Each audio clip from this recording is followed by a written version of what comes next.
Hi കൂട്ടുകാരെ, പുതിയൊരു വീഡിയോയിലേക്ക് എല്ലാവർക്കും സ്വാഗതം. അങ്ങനെ സച്ചി പറയാണ്, മോന് വരുന്നത് വരെ ഞങ്ങളിവിടെ ഉണ്ടാവും, മോന് വന്നതിന് ശേഷമാണ് ഞങ്ങൾ പോവുകയുള്ളൂ, അതുകൊണ്ട് നീ പോയിട്ട് വാ, ജോലിയുടെ കാര്യമല്ലേ എന്നൊക്കെ പറയുമ്പോൾ വിശ്വനാഥൻ തടയുന്നുണ്ടെങ്കിലും രാഹുൽ അതൊന്നും കൂട്ടാക്കാതെ രാഹുൽ അവിടെ നിന്നും ഇറങ്ങണം കേട്ടോ. പിന്നീട് ഗോകുൽ പറയാണ്, തൽക്കാലം ജോലിയല്ലേ, അതുകൊണ്ട് നമ്മളും അത് മനസ്സിലാക്കണമല്ലോ, പെട്ടെന്നുള്ളൊരു വിവാഹമല്ലേ, അതുകൊണ്ട് ജോലിയിൽ നിന്ന് പിന്തിരിയാൻ കഴിയില്ലെങ്കിൽ രാഹുൽ പോട്ടെ എന്ന് പറയുന്നു കേട്ടോ.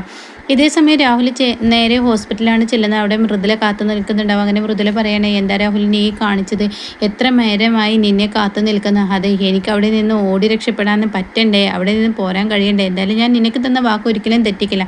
അല്ല, എൻ്റെ സങ്കടം അതല്ല, എൻ്റെ അച്ഛനമ്മമാരോട് നിന്നെക്കുറിച്ചുള്ള വിവാഹത്തെക്കുറിച്ച് പറയാൻ പോകുമ്പോഴാണ് ഇങ്ങനെ ഒരു സംഭവം നടന്നത്. എന്തായാലും ഞാൻ പറയുന്നത് പോലെ ഇനി നീ ചെയ്യാം, അത് ഞാൻ അങ്ങനെ തന്നെ ചെയ്യുള്ളൂ, നിന്നെ ഒരിക്കലും പറ്റിക്കില്ല. എന്നാൽ ഇനി എങ്ങോട്ടാ എന്നിങ്ങനെ രാഹുൽ ചോദിക്കുമ്പോൾ മൃദുല പറയാം, ഒരു ഹോട്ടലിലോട്ട് പോയിക്കോട്ടെ എന്ന് പറഞ്ഞിട്ട് അവരങ്ങ് തിരിക്കുന്നു കേട്ടോ. അങ്ങനെ ഈ രാഹുൽ അങ്ങ് പോകുമ്പോൾ ഇപ്പുറത്താണെങ്കിലോ ഇങ്ങനെ ദാസിനെയാണ് കാണിക്കുന്നത്. ദാസും രഘുവും വിനയനൊക്കെ ഇങ്ങനെ സംസാരിക്കുകയാണ്. അപ്പോൾ വിനയൻ പറയണേ, എന്തായാലും അവനെ അവിടെ വന്നത് എന്തിനാണെന്ന് എനിക്ക് മനസ്സിലായില്ല, അത് തന്നെയാണ് എന്നെയും മനസ്സിലാക്കാത്ത കാര്യം. ഇനിയിപ്പോൾ എന്ന് പറഞ്ഞിട്ട് ദാസ് തുടരുകയാണ്. അതായത് ഇനിയിപ്പോൾ ദയെ ഒളിഞ്ഞും പാത്തു നിന്ന് അവന് ആ ഒരു LICയുടെ ആ ഒരു ഇത് ഏറ്റെടുക്കാനാണോ, നന്ദുവുമായുള്ള രജിസ്റ്റർ മാരേജിൻ്റെ കാര്യം അവനെ അറിഞ്ഞിട്ടുണ്ടാവും. അപ്പോൾ അതുകൊണ്ട് ദയെ ഭീഷണിപ്പെടുത്തി ആ ഒരു ഒപ്പിട്ട് മേടിക്കാൻ അങ്ങനെ എന്തെങ്കിലും പരിപാടി ആയിരിക്കും വന്നിട്ടുണ്ടാവുക എന്നൊക്കെ പറയുമ്പോൾ രഘു അങ്ങനെ ആവില്ല, അവന് പിറകിൽ ആരൊക്കെ ഉണ്ടെന്നൊരു സംശയം എനിക്കും തോന്നുന്നു എന്നൊക്കെ ഞാൻ പറയാൻ കേട്ടോ. അപ്പോഴാണ് രഘുവിന് പെട്ടെന്നൊരു ഫോൺ കോൾ വരുന്നത്. അപ്പോൾ അത് അമ്പിളിയാണെന്ന് പറയാണ്. അപ്പോൾ അത് കേട്ട ഉടൻ തന്നെ അമ്പിളിയുടെ ഫോൺ എടുക്കുമ്പോൾ ഒരു ഇങ്ങനെ ഞെട്ടി നിൽക്കുന്നത് കേട്ടോ. ഇതേ സമയം ആണോ അങ്ങനെയൊക്കെ ഉണ്ടായോ എന്നൊക്കെ ഇങ്ങനെ ചോദ്യങ്ങളാണ്. അങ്ങനെ ഫോൺ വെച്ചതിന് ശേഷം ദാസ് ചോദിക്കാൻ, എന്തിനാ അമ്പിളി വിളിച്ചതെന്ന് പറയുമ്പോൾ അവിടെ നിന്നൊരു പ്രശ്നമുണ്ടായി, ആ സുശീലയില്ലേ, ആ മാരണ എന്തിനാ അങ്ങോട്ടേക്ക് കയറിയിരിക്കുന്നതെന്ന് ദാസ് ചോദിക്കുകയാണ്. ഉടൻ തന്നെ പറയാണ്, ആ മാരണ അങ്ങോട്ടേക്ക് കയറിയിരിക്കുന്ന ഒന്നുമല്ല, ഈ പറയുന്ന തിരിപ്പുണ്ടാക്കാൻ വേണ്ടി, അതായത് അവരുടെ മകൻ അവിടെ ഉണ്ടെന്ന് അറിയാൻ വേണ്ടി മാത്രമാണ് അങ്ങോട്ടേക്ക് പോയിരിക്കുന്നത്. അവരുടെ മകനുണ്ടെങ്കിൽ അവിടെ വെച്ച് പ്രതികാരം ചെയ്യാന്നൊക്കെ പറഞ്ഞ് അവർ വന്നെങ്കിലും അവരുടെ ലക്ഷ്യം വേറെ ആയിരുന്നു എന്ന് പറയുമ്പോൾ വിനയം ചോദിക്കുക, എന്ത് ലക്ഷ്യം എന്ന് ചോദിക്കാൻ കേട്ടോ. അതെ, നമ്മുടെ ദയയല്ലേ, ദയ ലക്ഷ്യം വെച്ചാണ് അവർ വന്നിരിക്കുന്നത്. ദയയുടെ മേത്ത് നന്ദുവിൻ്റെ പ്രേതം കയറിയിരിക്കുകയാണ്, നന്ദു എന്തൊക്കെ നന്ദുവിനെ കണ്ടെന്ന് എന്നുള്ള സത്യങ്ങളൊക്കെ അവർ അറിഞ്ഞെന്നും പിന്നീട് അമ്മാവിൻ്റെ മുന്നിൽ വെച്ച് സംസാരിച്ചെന്നും പിന്നീട് മാഷ് അതിനെക്കുറിച്ച് സംസാരിച്ചെന്നൊക്കെയുള്ള സത്യങ്ങൾ പറയുമ്പോൾ രഘുവിൻ്റെ ആ സത്യം കേട്ട് ഞെട്ടി നിൽക്കാൻ കേട്ടോ. ഇതൊക്കെ ഇപ്പോൾ ആരാ ഇത്ര പെട്ടെന്ന് അവിടെ ചെന്ന് കൊളുത്തി കൊടുത്തതെന്നൊക്കെ പറയുമ്പോൾ അത് തന്നെയാണ് ഇപ്പോൾ ഞങ്ങളുടെയും സംശയം. ഈ പറയുന്ന സുശീലയ്ക്ക് ഇതൊന്നും അറിയില്ല. അപ്പോഴേക്കും ദാസ് പറയുന്നതിന് മുന്നേ അറിഞ്ഞിട്ടുണ്ടെങ്കിൽ അപ്പോൾ തന്നെ രഘു പറയാണ്, അങ്ങനെ ഒരിക്കലും ഇല്ല, ഇപ്പോൾ അറിഞ്ഞ ന്യൂസാണ്, അങ്ങനെ അറിഞ്ഞിട്ടുണ്ടെങ്കിൽ കുടുംബത്ത് കിട്ടിയ ആ അവസരം അവർ മുതലെടുക്കും. എന്നാൽ ഇപ്പോൾ അറിഞ്ഞ ആ പാടെ കയറി വന്നതാണ് ദയയുടെ രൂപം എങ്ങനെയെന്നും ദയ എങ്ങനെയെന്നൊക്കെ മനസ്സിലാക്കിയിട്ടാണ് അവർ വന്നിരിക്കുന്നതല്ല, അവരുടെ മകനെ തിരക്കി ഒന്നല്ല എന്ന് പറയാനിട്ടാ. ഇത് കേൾക്കുന്ന വിനയൻ്റെ ഉള്ളിൽ ആകെ ആശങ്കയാണ്. ഈശ്വര, എൻ്റെ അമ്മയാണല്ലോ ഇത് പരത്തിയിരിക്കുന്നത്. അപ്പോൾ ഉടനെ രഘു പറയുന്നുണ്ട്, ഇന്ന് രാവിലെയാണ് ഇങ്ങനെയൊക്കെ ഒരു സംഭവം നടന്നിട്ടുള്ളത്, ഇന്ന് രാവിലെ അവർക്ക് ഈ ന്യൂസ് കിട്ടിയിരിക്കുന്നത്, അത് കിട്ടിയ പാടെ അവർ ആ വീട്ടിൽ വന്ന് കുടുംബം തകർക്കുന്ന പ്രവൃത്തിയാണ് ചെയ്തത് എന്നൊക്കെ ഇങ്ങനെ പറയണട്ടോ. എന്നാലും അമ്മാവൻ അറിയാതെ ഇത് സൂക്ഷിക്കണം, അമ്മാവൻ അറിഞ്ഞ ഇത് വേറെയാണ്, എന്തായാലും എന്നെയും കാത്ത് അമ്മാവനവിടെ നിൽക്കണേ. അമ്പിളിയോടും ഈ പറയുന്ന ചിരുവിനോടൊക്കെ ചോദിച്ച് അവരൊക്കെ എന്തൊക്കെ പറഞ്ഞ് വഴുതി മാറിയിരിക്കുകയാണെന്ന് പറയാം കേട്ടോ. പിന്നീടാണെങ്കിലോ അനുപമയാണ് കാണിക്കുന്നത്. അനുപമയും ഇന്ദ്രനും ഇങ്ങനെ പുറത്ത് കിച്ചണിൽ ഇങ്ങനെ പണിയെടുക്കുകയാണ്. ഇന്ദ്രൻ ഇങ്ങനെ വാർപ്പടിച്ചു വരുന്നുണ്ട്. സമയം അനുപമയാണെങ്കിൽ പുറത്ത് അടുപ്പ് ഇങ്ങനെ കൂട്ടുകയാണ്. അപ്പോൾ ഈ സമയം ഇന്ദ്രൻ പറയണേ, എന്തായാലും എൻ്റെ അമ്മ അങ്ങോട്ടേക്ക് വന്ന് ചെന്നതിൻ്റെ ലക്ഷ്യം ഇതാണെന്നുള്ള സത്യം എനിക്ക് ഇപ്പോഴല്ലേ മനസ്സിലായത്. അപ്പോൾ അനുപം പറയാം, എന്തിനാണ് ഇന്ദ്രേട്ടാ നിങ്ങളുടെ അമ്മയോട് ഈ സത്യം പറയാൻ പോയി? അയ്യോ എൻ്റെ അനു, ഞാനത് പറഞ്ഞിട്ടേ ഇല്ല, ഉള്ളതുപോലെ പറയണല്ലോ, എനിക്കങ്ങനെ പറയാൻ തോന്നിയിട്ടില്ല, ഞാനത് പറഞ്ഞിട്ടില്ല, എൻ്റെ അമ്മയുടെ സ്വഭാവം എല്ലാവരെയൊക്കെ കൂടുതൽ എനിക്കറിയാലോ, അതുകൊണ്ട് ഞാൻ പറഞ്ഞില്ല എന്നൊക്കെ പറയുമ്പോൾ പിന്നെ ആര് പറഞ്ഞു അതാണ് മനസ്സിലാവാത്തതെന്ന് പറയുമ്പോൾ ഇന്ദ്രൻ പറയണം, അതാണ് എനിക്ക് മനസ്സിലാവാത്ത, മാറിയതൊക്കെ ഞാൻ എന്നെ സഹായിക്കാം എന്നൊക്കെ പറഞ്ഞ് ഇന്ദ്രൻ ഇങ്ങനെ സഹായിക്കുകയാണ് കേട്ടോ. അങ്ങനെ ഇന്ദ്രൻ ഇങ്ങനെ അനുപമയെ അടുക്കളയിൽ പണിയെടുക്കാനൊക്കെ ഇങ്ങനെ സഹായിച്ചും കൊണ്ടിരിക്കുകയാണ്. ഇതേ സമയമാണെങ്കിലോ ഇങ്ങനെ സുശീലയാണ് കാണിക്കുന്നത്. സുശീലക്ക് ഹർഷ ചായ കൊണ്ടുവന്നിരിക്കുകയാണ്. എൻ്റെ സുശീലാണ്, ഈ അപമാനവും പേറി നിങ്ങൾ എന്തെങ്കിലും ചെയ്യുന്നൊരു പേടി എനിക്കുണ്ടായിരുന്നു. സച്ചിയുടെ വീട്ടിൽ അത്രയും വലിയൊരു അപമാനമല്ല വിവാഹ മണ്ഡപത്തിൽ ഇന്നലെ നടന്നത്. സുശീലാൻറ്റി എന്നെ ഞാൻ സമ്മതിച്ചു എന്നൊക്കെ പറയുമ്പോൾ സത്യത്തിൽ സുശീലാൻറ്റിക്ക് സങ്കടമില്ല ആ വിവാഹം മുടങ്ങിയതിൽ എന്നൊക്കെ പറയുമ്പോൾ, എൻ്റെ മക്കൾ എന്നെ തോൽപ്പിക്കാൻ ഇറങ്ങുമ്പോൾ ഞാനെന്തിനു സങ്കടപ്പെടണം? പിന്നെ സച്ചിയുടെ മകൾ എൻ്റെ വീട്ടിലോട്ട് വിവാഹം കഴിച്ച് വന്ന എനിക്കൊരു പ്രശ്നമുണ്ട്, അവളുടെ അടിമയെ പോലെ ഞാൻ അവൾ പറഞ്ഞത് കേൾക്കേണ്ടി വരും. എന്നാൽ ഈ പറയുന്ന പ്രതിഭയായിരുന്നെങ്കിൽ എനിക്ക് അങ്ങനെ യാതൊരു പ്രശ്നമില്ല, അതുകൊണ്ട് എനിക്ക് കുഴപ്പമില്ല എന്നൊക്കെ ഇങ്ങനെ പറയണേ. എന്നെ തകർത്തത് അതൊന്നല്ല എന്ന് പറയുമ്പോൾ ഹർഷി ചോദിക്കുക, എന്താണെന്ന് പറയാണ്. അല്ല സച്ചിയെ ഞാൻ തകർത്തിട്ടുണ്ട്, സച്ചിയുടെ മകൾക്ക് വെച്ചിരിക്കുന്ന ആ സ്വർണ്ണാഭരണങ്ങളൊക്കെ അല്ലേ, അതൊക്കെ എൻ്റെ കൈകളിലാണെന്ന് പറയാനിട്ട്. അപ്പോഴാണ് അങ്ങോട്ടേക്ക് രവി വരുന്നത്. രവി ഇതെല്ലാം ഒളിഞ്ഞു നിന്ന് പിന്നീട് കേൾക്കണം ഇവരുടെ സംസാരം. അപ്പോൾ ഉടൻ തന്നെ അതെന്താ ആൻറ്റി അങ്ങനെ പറഞ്ഞത്? അതെ, സച്ചിയുടെ മകളുടെ സ്വർണ്ണം എല്ലാം എൻ്റെ അടുത്താണ്, അതുകൊണ്ട് ഞാൻ തോറ്റിട്ടൊന്നുമില്ല. ഞാൻ വിചാരിച്ചത് ഇത്ര തന്നെ, സച്ചിയുടെ സമ്പാദ്യത്തിൽ കുറച്ച് എനിക്ക് കൈയിടണമെന്ന് കരുതി അതെനിക്ക് കിട്ടി. പിന്നെ എന്താ എനിക്ക് പേടിക്കാനുള്ളത് എന്നൊക്കെ സുശീല അറിയാം. ആള് കൊള്ളാലോ എന്ന് ഹർഷയും പറയണേ. ഇതേ സമയം എന്നെ മനസ്സിനെ ഭയപ്പെടുത്തുന്നത് അതല്ല, എൻ്റെ മകൻ എനിക്ക് കൈവിട്ട് പോകുന്നു, അതാണ് എന്നെ മനസ്സിനെ വല്ലാതെ ഭയപ്പെടുത്തുന്നത്. എൻ്റെ മകൻ എനിക്കില്ലപ്പോൾ, എൻ്റെ മകൻ എന്നിൽ നിന്ന് പോയിരിക്കുന്നു. ഓരോ ദിവസം അവർ രണ്ടാളും അടുക്കും തോറും അവൻ എന്നെ വിട്ട് പോവും, അതാണ് ഇപ്പോൾ എൻ്റെ പേടി. അവരെ എങ്ങനെയെങ്കിലും കൊണ്ടുവരണം എന്നൊക്കെ പറയുമ്പോൾ ഹർഷ പറയണേ നമ്മുടെ കയ്യിൽ നല്ലൊരു തുറുപ്പിച്ചിട്ടുണ്ട് അനുപമേ ഇതാക്കാൻ എന്ന് പറയുമ്പോൾ അവിടെ സുശീല പറയണേ തുറുപ്പിച്ചിട്ടുണ്ടായിട്ട് കാര്യമില്ലല്ലോ, കാരണം ആ തുറുപ്പിച്ചിട്ട് നമുക്ക് ആർക്കും മുന്നിലും വെളിപ്പെടുത്താൻ കഴിയില്ലല്ലോ എന്നിങ്ങനെ സുശീല പറയണം. അപ്പോൾ ഈ സമയം ഹർഷ പറയണേ അതാര് പറഞ്ഞു, അനുപമയുടെ തകർക്കുന്ന ആ ഒരു തുറുപ്പിച്ചിട്ട് അത് നമുക്കിപ്പോൾ ഇവിടെ മാഷിൻ്റെ മുന്നിൽ അങ്ങ് ചെന്ന് പറഞ്ഞു കഴിഞ്ഞാൽ മാഷ് അത് വിശ്വസിക്കില്ലേ, അങ്ങനെയൊന്നും അങ്ങേര് വിശ്വസിക്കില്ല എന്നൊക്കെ പറയാനിട്ടാ. അപ്പോൾ ഇതെന്താണ് ഈ തുറിപ്പിച്ചിട്ട് എന്നിങ്ങനെ ഇങ്ങനെ ശ്രദ്ധിക്കുകയാണ്. അത് ഇന്ദ്രനെ കുറിച്ച് ആവുമ്പോഴേ അത് നിന്നെയും സംബന്ധിക്കുന്ന കാര്യമല്ലേ ഹർഷ, ഇനി എന്താ ഈ പറയുന്നത്, നിൻ്റെ ജീവിതവും തകരില്ല എന്നൊക്കെ പറയുമ്പോൾ എന്താണ് ഇവർ ഈ പറഞ്ഞു വരുന്നതെന്ന് ഏകദേശം ഒരു പിടി രവിക്ക് കിട്ടിയിരിക്കുന്നു കേട്ടോ. അങ്ങനെ രവി ഇങ്ങനെ ഒളിഞ്ഞ് നിന്ന് കേൾക്കുമ്പോഴാണ് രവിയുടെ കയ്യിൽ നിന്ന് ഒരു ഫ്ലവർ പൂജ വീണ് പൊട്ടുന്നത്. അതോടുകൂടി രവി അങ്ങ് കയറി വരും. അയ്യോ രവിയേട്ടൻ എന്ന് പറഞ്ഞ് ഇവർ പേടിയോടുകൂടി നിൽക്കുമ്പോൾ അവിടെ തന്നെ പറയണേ അതെ എൻ്റെ കയ്യിൽ നിന്ന് പെട്ടെന്ന് അങ്ങ് കയറി വരുമ്പോൾ അങ്ങ് വീണ്, ഞാൻ എൻ്റെ മൊബൈൽ ചാർജർ എടുക്കാൻ വന്നതാണ്, ഞാൻ ഇപ്പോൾ വന്നതേ ഉള്ളൂ കേട്ടോ എന്നൊക്കെ പറഞ്ഞ് രവി അങ്ങ് തട്ടിമുട്ട് വാക്കുകൾ പറഞ്ഞിട്ട് ഞാനൊന്ന് ഫ്രഷ് ആവട്ടെ, കുളി കഴിയട്ടെ, എന്തായാലും സുശീലാൻ്റെ ഇരിക്ക് ചായ കൊടുക്കുക ചോറ് കൊടുക്കുക എന്നൊക്കെ പറഞ്ഞിട്ട് ഒന്നും അറിയാത്തതുപോലെ ഇവിടെ ഒന്നും സംഭവിക്കാത്തതുപോലെ അങ്ങ് കയറി പോരുമ്പോൾ സുശീല ഈശ്വര അവൻ എന്തെങ്കിലും കേട്ടാണാവോ എന്ന ഭയത്തോടു കൂടി നിൽക്കാനായിട്ട്. അങ്ങനെ സുശീലയുടെ നെഞ്ചിടിപ്പ് അങ്ങ് കൂടി.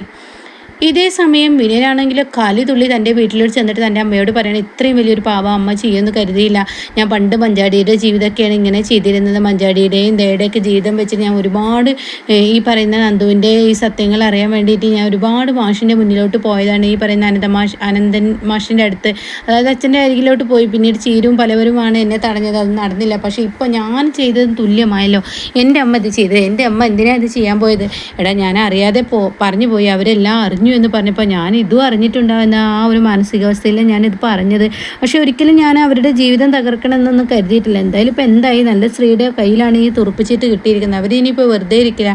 ഈ ഒരു വാക്ക് ഈ ഒരു സത്യം പറഞ്ഞിരുന്നെങ്കിൽ ആനന്ദമാഷ് ഇന്ന് മരിച്ചിരുന്നേനെ, അതിൻ്റെ പാപവും കൂടി ഞാൻ എൻ്റെ തലയിൽ പേറേണ്ടി വരുന്നിരുന്നേ എന്നെങ്ങനെ പറയുമ്പോൾ ലംബോദരം പറയണേ നീ എന്തിനാണ് നിൻ്റെ അമ്മയെ ഇങ്ങനെ കുറ്റപ്പെടുത്തുന്നത്, നീ നിർത്തടാ, നീ ഇങ്ങനെ കുറ്റപ്പെടുത്തി സംസാരിക്കില്ല, പിന്നെ ഞാൻ എന്ത് പറയണ അമ്മാവ, ഇത് ഞാൻ കാരണമല്ലേ, ഞാൻ നിങ്ങളെ വിശ്വസിച്ച് എല്ലാം പറഞ്ഞു, അതാണ് എനിക്ക് പറ്റിയ തെറ്റ്, ഒരിക്കലും പറയാൻ പാടില്ലായിരുന്നു, എന്നെ തന്നെ എനിക്ക് കുറ്റബോധം തോന്നുന്നു എന്നൊക്കെ ഇങ്ങനെ പറയുന്നു കേട്ടോ.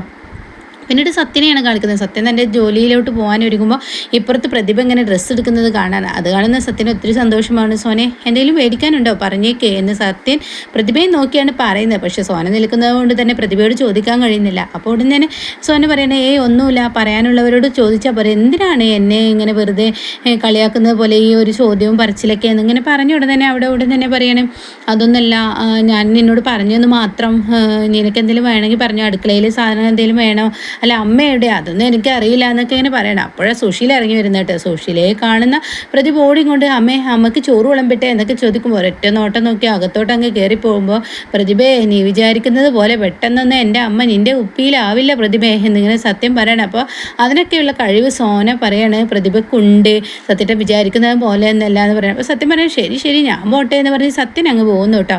പിന്നീടാണെങ്കിൽ പ്രതിഭ ഇങ്ങനെ പ്രതിഭയോട് സോന പറയണ എന്തായാലും അമ്മയെ എവിടുന്നെങ്കിലും ഈ നേരമായില്ല, എവിടുന്നെങ്കിലും എപ്പോഴെങ്കിലുമൊക്കെ ഭക്ഷണം കഴിച്ചിട്ടുണ്ടാവും, നീയും എന്തായാലും നമുക്ക് നല്ല കടുപ്പത്തിലൊരു ചായ ഇട്ട് കൊടുക്കുക, അതോടുകൂടി അമ്മയുടെ ക്ഷീണം കേടൊക്കെ മാറും എന്ന് പറയാൻ കേട്ടോ. ഇതേ സമയം സുശീലയാണ് കാണിക്കുന്നത്. സുശീല ഇങ്ങനെ കുളി കഴിഞ്ഞ് വന്നതിന് ശേഷം താനിങ്ങനെ ചിന്തിക്കുകയാണ്, അതായത് സച്ചിയെ കുറിച്ചാണ് ചിന്തിക്കുന്നത്. സച്ചിയുടെ വിവാഹം മുടങ്ങിയതിനെ കുറിച്ചിട്ട് ചിന്തിക്കുമ്പോൾ തൻ്റെ മനസ്സിൽ സച്ചിയുടെ മകളുടെ ആ സ്വർണ്ണാഭരണ പെട്ടിയാണ് ഓർമ്മ വരുന്നത്. പിന്നീട് ഒന്നും നോക്കില്ല, ആ പെട്ടി എടുക്കണം, കട്ടിനടിയിൽ നിന്ന് അത് തുറന്ന് നോക്കുകയാണ്, അതിലെ സ്വർണ്ണാഭരണങ്ങൾ കാണുമ്പോൾ സുശീല അങ്ങ് ഞെട്ടി നിൽക്കുകയാണ്. അങ്ങനെ ഈ സമയം എന്താണ് ഇനിയിപ്പോൾ ഇത് വഴി, ഇതെവിടെ വെക്കുന്നത് സേഫ് അല്ല, അതുകൊണ്ട് തന്നെ ഹർഷയോട് പറഞ്ഞു നോക്കാം എന്ന് പറഞ്ഞിട്ട് ഹർഷയോട് ഇക്കാര്യത്തെക്കുറിച്ച് പറയുന്നുണ്ട് കേട്ടോ.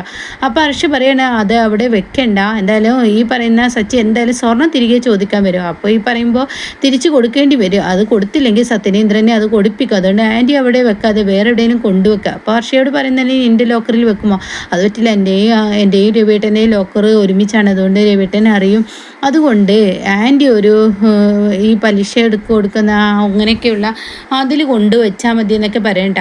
അത് നല്ല ഐഡിയ ആണെന്ന് പറയുമ്പോഴാണ് കഥക് തട്ടുന്ന ശബ്ദം കേൾക്കണേ. പിന്നീട് സുശീല ഒന്നും നോക്കില്ല, കട്ടിനടിയിലോട്ട് പെട്ടെന്ന് അങ്ങോട്ട് തള്ളുകയാണ്. അപ്പോൾ പ്രതിഭയാണ്, ഇതാ അമ്മേ ചായ. അതിന് എന്നോട് ഞാൻ ചായ ചോദിച്ചോ, നീ എനിക്ക് ചായ കൊണ്ടുവരാൻ എന്നോട് ഞാൻ പറഞ്ഞോ? അതെല്ലാം അമ്മേ ക്ഷീണം ഉണ്ടാവില്ല. എനിക്ക് ക്ഷീണം ആര് പറഞ്ഞു? എനിക്ക് ക്ഷീണമൊന്നുമില്ല എന്ന് പറഞ്ഞിട്ട് സുശീല താടി കളിക്കുക.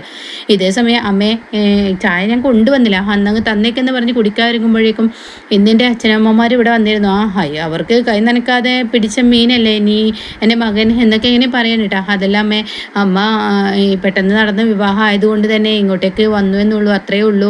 അല്ല നാളെ അച്ഛൻ വരാം എന്നൊക്കെ പറഞ്ഞിട്ടുണ്ടെന്ന് പറയാനിട്ടാ. ഇതേസമയം സുശീല കലി തുള്ളുമ്പോൾ പ്രതിഭ പറയണേ, സുശീല പറയണേ, നീ സത്യനും ഒപ്പം നിന്നിട്ട് എന്നെ ചതിച്ചവളല്ലേ, സച്ചിയുടെ കല്യാണം മുടക്കിയിട്ട് എന്നെ ചതിച്ചവളല്ലേ എന്നൊക്കെ അങ്ങനെ പറയുമ്പോൾ പ്രതിഭ പറയണേ, ഞാൻ അങ്ങനെ ചെയ്തില്ലായിരുന്നെങ്കിൽ ആൻറ്റി ഇന്ന് ഒന്നിനും പോരാത്തവളായിരുന്നു. കാരണം സത്യൻ്റെ വിവാഹം മുടക്കി സത്യൻ്റെ സത്യേട്ടൻ്റെ ആ മാനസികാവസ്ഥ ഒന്ന് ആൻറ്റി ആലോചിച്ച് നോക്ക്. അതുകൊണ്ട് സത്യേട്ടൻ രക്ഷിക്കാൻ, ആൻറ്റിയുടെ മാനം രക്ഷിക്കാൻ വേണ്ടിയാണ് ഞാൻ ആ വിവാഹത്തിന് മൂളിയത്. അത് ആൻറ്റിക്ക് ചിന്തിച്ച് നോക്കിയാൽ മനസ്സിലാവുമെന്നൊക്കെ ഇങ്ങനെ പറയാണ്. അപ്പോൾ അതിലൊരു സത്യമുണ്ടെന്ന് ഇങ്ങനെ തോന്നി തുടങ്ങാണ്.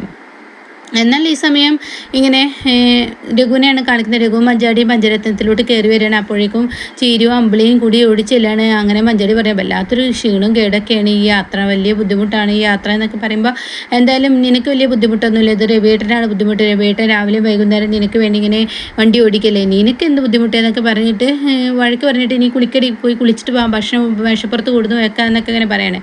അപ്പോഴേക്കും രഘു ചോദിക്കുക, അമ്മാവനെവിടെ എന്ന് ചോദിക്കുമ്പോൾ അമ്മാവ് അവിടെ കിടപ്പുണ്ട് എന്നിങ്ങനെ പറയണം, അച്ഛനവിടെ ഉണ്ടെന്ന് പറയണം. അങ്ങനെ രഘു അച്ഛനൊന്ന് കാണട്ടെ എന്ന് പറഞ്ഞിട്ട് റൂമിലോട്ട് പോവുക. അപ്പോൾ മാഷ് ഇങ്ങനെ കിടക്കണം. അങ്ങനെ മാഷിനെ രഘു തട്ടി ഉണർത്താം. അമ്മാവ എന്താണ് ഇങ്ങനെയൊക്കെ പറയുമ്പോൾ, നീ എപ്പോൾ എത്തി, മഞ്ചാടി എത്തിയോ?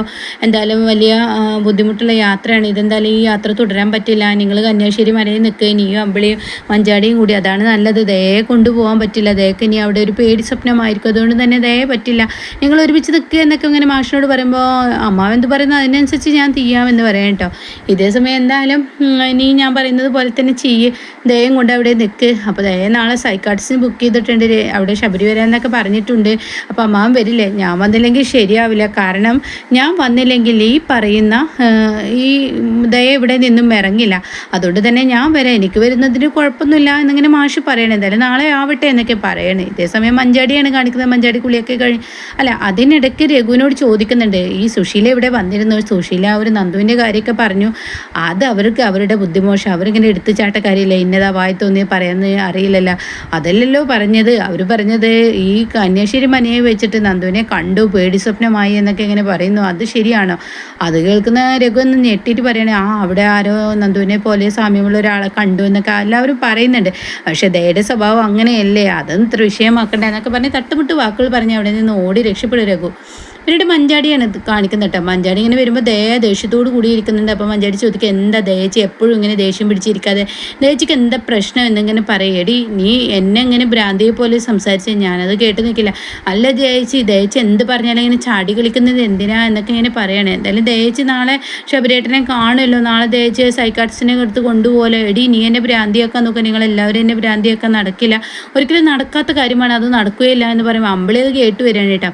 അങ്ങനെ അമ്പിളി, എടി നിന്നോട് ആരടി ഇപ്പോൾ ഈ സൈക്കാട്രിസ്റ്റിൻ്റെ കാര്യമൊക്കെ ഇവിടെ പറയാനോ ഡോക്ടറെ അടുത്ത് പോകാനോ എന്നുള്ളതൊക്കെ ദയോട് പറഞ്ഞത്, ഇവിടെ മറ്റുള്ളവർ കൊണ്ടുപോകണമെന്ന് വിചാരിച്ചിട്ട് കൊണ്ടുപോകും, അതിൽ വേറെ ഒരാൾക്കും ഒരു അഭിപ്രായം പറയാൻ പറ്റില്ല എന്നൊക്കെ പറഞ്ഞിട്ട് മഞ്ചേരി പോയി ഭക്ഷണം കഴിക്കടി എന്ന് പറയണേ. ഇതേസമയം ഞാനല്ലേ നീ തീരുമാനിക്കേണ്ട, ഞങ്ങളും അച്ഛനും കൂടി കൊണ്ടുപോകുമെന്ന് പറഞ്ഞാൽ അമ്പിളി അങ്ങ് പോകുന്നു കേട്ടോ. പിന്നീട് ഇന്ദ്രനെയും അനുപമയാണ് കാണിക്കുന്നത്. ഇന്ദ്രൻ കണക്കുകൾ ഇങ്ങനെ കുറിക്കുമ്പോൾ അനുപമ പറയാണ്, കിടക്കാറായില്ല, ഒത്തിരി നേരമായി കാത്തിരിക്കുന്നു, കിടക്കാറായില്ല എന്നൊക്കെ ചോദിക്കുമ്പോൾ ഇപ്പോൾ കഴിയും, എന്തായാലും ഇനി ഉമ്മറത്തെ ഡോർ അടക്കുന്നിട്ട് വാ എന്നൊക്കെ പറഞ്ഞിട്ട് അവർ കിടക്കാൻ പോവാണ് കേട്ടോ. പിന്നീട് സച്ചിയും സാവിത്രിയെയും ഗോകുലിനെയാണ് കാണിക്കുന്നത്. യാതൊരുവിധ സമാധാനവുമില്ല, അവന് നമ്മൾ വരുന്നവരെ വന്നില്ല, അവളവിടെ നമുക്ക് അവനവിടെ ഇരിപ്പുണ്ട് എന്നുള്ള ആ ഒരു തോന്നൽ പോലും ഇല്ലല്ലോ എന്നൊക്കെ ഇങ്ങനെ പറയുമ്പോഴാണ് സാവിത്രി. എന്തായാലും എനിക്ക് ഈ വിവാഹം വലിയ പ്രതികാരമായിട്ടാണ് തോന്നുന്നത്, അവന് പ്രതികാരമുള്ളത് പോലെയൊക്കെ എനിക്ക് തോന്നുന്നു. ഇതേ സാവിത്രി ആവശ്യമില്ലാത്ത സംസാരം വേണ്ട എന്ന് സച്ചി പറയണം. അപ്പോൾ അവിടെ ഗോകുലും പറയണം, ശരിയാണ്, ആവശ്യമില്ലാത്ത സംസാരം അമ്മ സംസാരിക്കേണ്ട, ഒരു ഡോക്ടറാണ്, ആ ഡോക്ടർക്ക് എത്രമാത്രം തിരക്കേണ്ടത് അമ്മയും മനസ്സിലാക്കണം, എന്തിനാണ് വെറുതെ ആവശ്യമില്ലാത്ത സംസാരിക്കുന്നത് എന്നൊക്കെ എന്നെ പറയുമ്പോൾ ഞാൻ എന്തെങ്കിലും പറഞ്ഞ് നിങ്ങൾക്ക് അതാവും, കുറച്ച് കഴിഞ്ഞ് എനിക്ക് മനസ്സിലാവും എന്നൊക്കെ പറഞ്ഞിട്ട് സാവിത്രി ബാത്റൂമിലോട്ട് പോവാണ്. ഇതേസമയം എന്തിനാണ് നിൻ്റെ അമ്മ ഇങ്ങനെ പിണങ്ങി പോകുന്നു എന്ന് സച്ചി പറയണം. അപ്പോൾ തന്നെ ഗോകുൽ പറയണേ, അമ്മ പറയുന്നതിന് കാര്യമുണ്ട്, പെണ്ണുങ്ങൾക്കാണ് പെട്ടെന്ന് ബൾബ് കത്തുക, നമുക്ക് പെട്ടെന്ന് കത്തില്ല, എനിക്കും രാഹുലിൻ്റെ സ്വഭാവത്തിൽ ചില പന്തികേടൊക്കെ തോന്നിയിട്ടുണ്ട്, നമ്മൾ വരുന്നൊരു വരെ വന്നില്ല, പിറ്റേ ദിവസം തലേ ദിവസം വന്നില്ല, ഇതൊക്കെ കൂട്ടി ആലോചിക്കുമ്പോൾ രാഹുലിൻ്റെ ബാക്ക്ഗ്രൗണ്ട് ബാക്ക്ഗ്രൗണ്ട് ഒന്ന് അന്വേഷിക്കുന്നത് നന്നതായിരിക്കും. നീ എന്താടാ എന്നെ പേടിപ്പെടുത്തുകയാണെന്ന് സച്ചി ചോദിക്കുകയാണ്. ഉടനെ തന്നെ പേടിപ്പെടുത്തിയൊന്നല്ല അച്ഛാ, ചില കാര്യങ്ങൾ നോക്കാം, നമുക്ക് എന്തായാലും നാളെ വിരുന്നുണ്ടല്ലോ, വിരുന്നിന് വന്നിട്ടും ഇതേ പ്രവൃത്തി ചെയ്യുകയാണെങ്കിൽ രാഹുലിൻ്റെ ബാക്ക്ഗ്രൗണ്ട് അന്വേഷിക്കേണ്ടി വരും. എന്നാൽ ഞാൻ പോട്ടെ എന്ന് പറഞ്ഞ് പോകുമ്പോൾ ഇപ്പുറത്ത് സാവിത്രി ബാത്റൂമിൽ നിന്ന് ഇറങ്ങി ലൈറ്റൊക്കെ കെടുത്തുമ്പോഴും സമാധാനമില്ലാത്ത ആ രാത്രിയാവാണ് സച്ചിക്ക്. ഇതേ സമയം രാഹുലാണ് കാണിക്കുന്നത്. ബെഡ്റൂമിൽ ഇരിക്കുകയാണ്. ബെഡ്റൂമിൽ നിന്ന് മൃദുല ഫോൺ വിളിക്കുകയാണ്. നീ ഇന്ന് വരുന്നുണ്ടോ, ഇത്ര സമയത്തിനുള്ളിൽ നീ എത്തണം എന്നൊക്കെ പറയുമ്പോൾ, എടോ നീ ഒന്ന് മനസ്സിലാക്കുക, 2 ദിവസമായി അവളുടെ അടുത്ത് പോലും ചെല്ലാതെ ഞാനിങ്ങനെ വേണ്ടെന്ന് വെച്ച് നിൽക്കുന്നു. അതിനിടയിൽ നീ ഇങ്ങനത്തെ കാര്യങ്ങളൊക്കെ പറഞ്ഞു കഴിഞ്ഞാൽ അത് ബുദ്ധിമുട്ടാണ്, ഇന്ന് വരാൻ കഴിയില്ല എന്ന് പറയണ. എന്നാൽ നീ എനിക്ക് വാക്ക് തന്നത് അതൊരിക്കലും ഉണ്ടാവില്ല, ഞങ്ങൾ തമ്മിലൊരു ബന്ധം ഉണ്ടാവില്ല, അതിന് പേടിക്കണ്ട, എന്തായാലും ഞാൻ കുടിച്ചും കൊണ്ട് ഇരിക്കുകയാണ്, അതുകൊണ്ട് തന്നെ നീ പേടിക്കണ്ടെന്നൊക്കെ പറഞ്ഞ് സമാധാന വാക്ക് കൊടുക്കണം. അപ്പോഴാണ് ഇന്ദു അങ്ങോട്ടേക്ക് കയറി വരുന്നത്. അപ്പോൾ ഈ കുടിക്കുന്നത് കാണുമ്പോൾ രാഹുൽ പറയണ, ഇനി ടെൻഷൻ അടിക്കണ്ട, ഇതെനിക്ക് ഒരു റെസ്റ്റ് ഇല്ലാത്തത് കൊണ്ട് തന്നെ ആരോഗ്യത്തിനൊരു ഉഷാർ കിട്ടാനൊക്കെ വേണ്ടി ഞാൻ കുടിച്ചതാണെന്നൊക്കെ പറയുമ്പോൾ എന്തൊന്നും മിണ്ടുന്നില്ല.